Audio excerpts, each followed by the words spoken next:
Hello and welcome to our channel Telugu రాజ్యం. వైఎస్ఆర్సీపీ అధ్యక్షుడు మాజీ సీఎం జగన్మోహన్ రెడ్డి సతీమణి వైఎస్ భారతిపై అసభ్యకర వ్యాఖ్యలు అంటే సభ్య సమాజం ఏ మాత్రం సహించని వ్యాఖ్యలు చేసినటువంటి వీడియో అయితే విడుదల చేశాడు.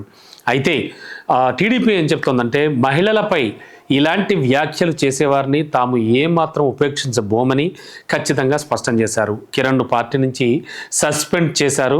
అతనిపై కేసు పెట్టి అరెస్ట్ చేయాలంటూ కూడా పోలీసులకు ఆదేశాలు జారీ చేశారు.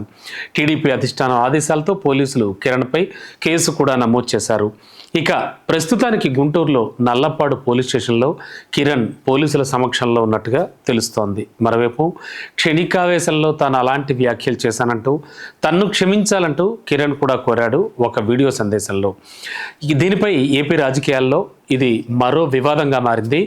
మొత్తం ఇటు వైసీపీ సోషల్ మీడియా కావచ్చు, వైసీపీ నేతలు కార్యకర్తలు ఎక్కడికక్కడ ఈ విషయాన్ని తీవ్రంగా ఖండిస్తూ ఉన్నారు. అలాగే ఈ విషయంపై చాలా ఆగ్రహోదగ్రులయ్యారు. అంతేకాదు ఇక సమస్య సద్దు మణగలేదు అనే చెప్పాలి. అయితే ఈ వ్యాఖ్యలు స్త్రీల పట్ల అగౌరవంగా ఉన్నాయని, రాజకీయ సంస్కృతికి తగని విధంగా ఉన్నాయంటూ కూడా వైసీపీ నాయకులు ఆరోపిస్తున్నారు. రాష్ట్ర వ్యాప్తంగా తీవ్ర ఆగ్రహం వ్యక్తం చేస్తున్నారు. వెంటనే అతను అరెస్ట్ చేయాలని వాళ్ళంతా డిమాండ్ చేస్తున్నారు. అయితే గతంలో వైసీపీ నేత వల్లభనేని వంశీ, టీడీపీ అధినేత చంద్రబాబు సతీమణి భువనేశ్వరిపై అనుచిత వ్యాఖ్యలు చేసిన ఘటన గురించి కూడా మనకు తెలుసు. అది కూడా తీవ్ర దుమారం రేపిన విషయం మనకు తెలిసింది. ఆ సమయంలో టీడీపీ నాయకులు కార్యకర్తలు వంశీ వ్యాఖ్యలను తీవ్రంగా ఖండించారు.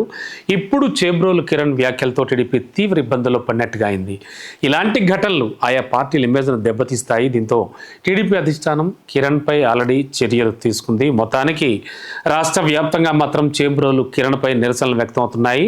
ఒక అడుగు ముందుకు వేసి వైసీపీ సోషల్ మీడియాలో అయితే కిరణ్ని ఎట్టి పరిస్థితుల్లో ఉపేక్షించబోమని, అలాగే మేము వదిలిపెట్టబోమని అంటూ కూడా ఒకంత తీవ్ర స్వరంతోనే వ్యాఖ్యలు చేస్తూ వచ్చారు. మొత్తానికి ఐటీడీపీకి చెందినటువంటి కార్యకర్త ఒక ప్రశ్నకు సమాధానంగా కూడా తన నోటికి ఇష్టారీతిన స్పందించాడు.